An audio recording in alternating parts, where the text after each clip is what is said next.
Thank you for inviting us into the Music Box Theater. It's so beautiful here, and it's wonderful that you're making your Broadway debut with Giant, starring John Lithgow. And in this piece you were writing about Roald Dahl, who everyone knows from Charlie and the Chocolate Factory and James and the Giant Peach, and Broadway fans know Matilda. What drew you to that subject? Well, it didn't really start with him. It really started with a lot of political discourse that was happening in the UK around about 2018.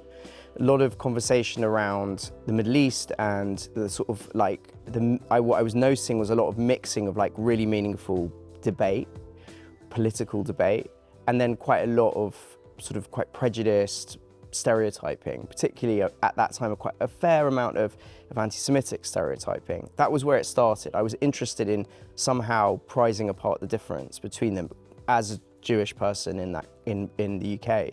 But I wanted to find a story. And I remembered, because I'd loved Dahl growing up, I loved his books, he was the sort of wallpaper of my childhood, that he had been accused of anti-Semitism himself. So I just looked up what the source of that accusation was. And he had written a book review in 1983 of a book about Israel's invasion of Lebanon in 1982. And it caused an outcry. And I just thought, well, that's a really great setup for a play. This famous children's author at home, under siege from critics in the press, whilst also contending with a huge domestic upheaval in his life, and battling his own physical pain. He was in a lot of pain. He was in his 60s at the time. And it just seemed to be like an interesting moment to think, well, what if his publishers came round with The Witches, his latest book about to come out, and tried to see if he would apologise. But what emerged from that moment was a quite spectacular kind of response by Dahl. And I just thought that I had the makings of a story. This is your first play. You are known as a director, so what made you think I need to switch over and write? Well, I'd never written a play before. I'd never aspired to write a play. I really had never sat in rehearsal rooms directing other people's plays and thought, oh, let me at it. You know, I found the idea of writing a play really daunting. I mean, holding an audience in a smaller theatre, let alone a theatre like this, for 2 hours and asking them to kind of concentrate on your ideas, your story, your plot twists, your characters, etc. It just seemed like way out of my wheelhouse. I pitched the idea as a director to Nick Heitner, who is directing this production, one of the great British directors and one of the great Broadway directors. He listened to my pitch, which I was really just pitching at him to try and see if I could find a writer, and he could help me as a producer find a writer. He said to me, why don't you write it? This play, it sort of has some Aristotelian things in it, where we're really not going to different locations and we don't have a cast of thousands. It's very contained. Tell me about finding that tension within that play. Yeah, it's real time, 2 hours in a room, 6 characters, and a kind of core of 4 who are sort of thrashing out. One of them is Dahl. I had this incredibly tight parameter to work inside of, and it's terrifying because it requires, when you write, incredibly high concentration to write in real time. Every time you come back to the play, and funnily enough, when I was writing it, we just had a first child, and so there were periods of a few days where I lost the thread of my own concentration because I had to look after the baby, and I come back to it and I was like, where am I? But it just required really precise zoning in on all the points of view of the characters, holding them all in your head and trying to write with absolute sorts of integrity their next move, their next move, their next move, their next move, until slowly this thing started to stitch together. I have been in enough rehearsal rooms with writers, brilliant writers, where on the first day of rehearsals, maybe with a new play, actors ask difficult questions. You know, the kinds of questions that you wish you'd already answered, like, why is my backstory not quite connecting to the story on stage? What does my character really want?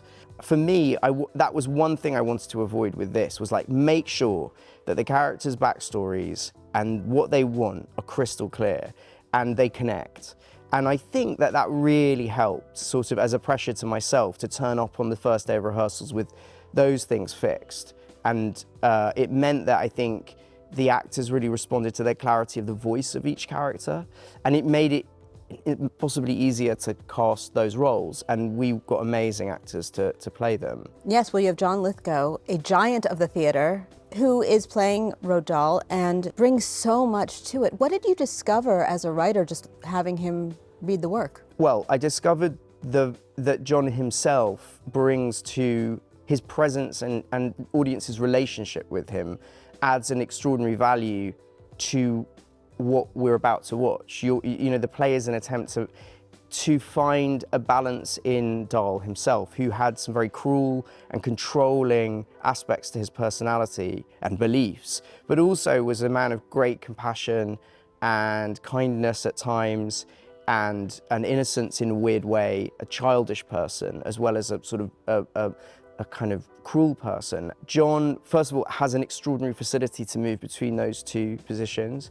He kind of doubles down on what Dahl is. He's beloved, and Dahl, in a way, is beloved. And we trust John Lithgow as an audience. And so even when Dahl is being cruel, we sort of bring to it some kind of belief and connection to him as a person somehow. I think John Lithgow plays a trick on our minds as much as we're watching a famous children's author. Tell me about finding Dahl's voice and also playing with his incredibly idiosyncratic turns of phrase that he's famous for. Yeah. Did you hunt for those, or did you? Well, yeah, I mean, I definitely, like when I was writing, I definitely watched YouTube clips of him, particularly in the early stages of writing, just to kind of every day like motor up my sense of his rhythms. And there's a lot of stuff of him online, you know, smoking in front of his writing hut and sort of, you know, talking about his love of chocolate and all sorts of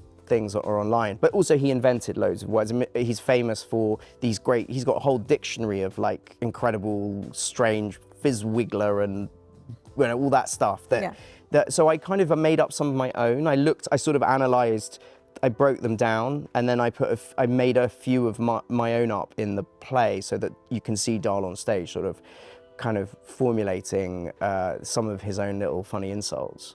You know, people might see this play and have a more complicated relationship with Roald Dahl, and I'm wondering how you think of him now and how you think of his books.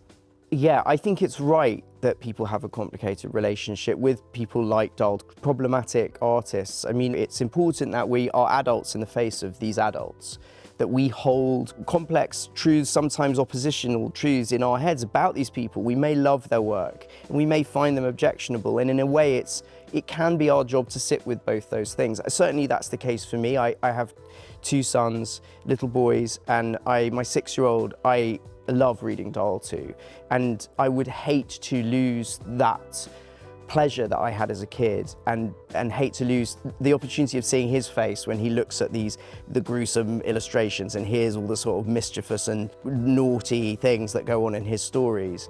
But I'm aware that Dahl himself may not have liked someone like me, and I just have to hold those two things in my mind.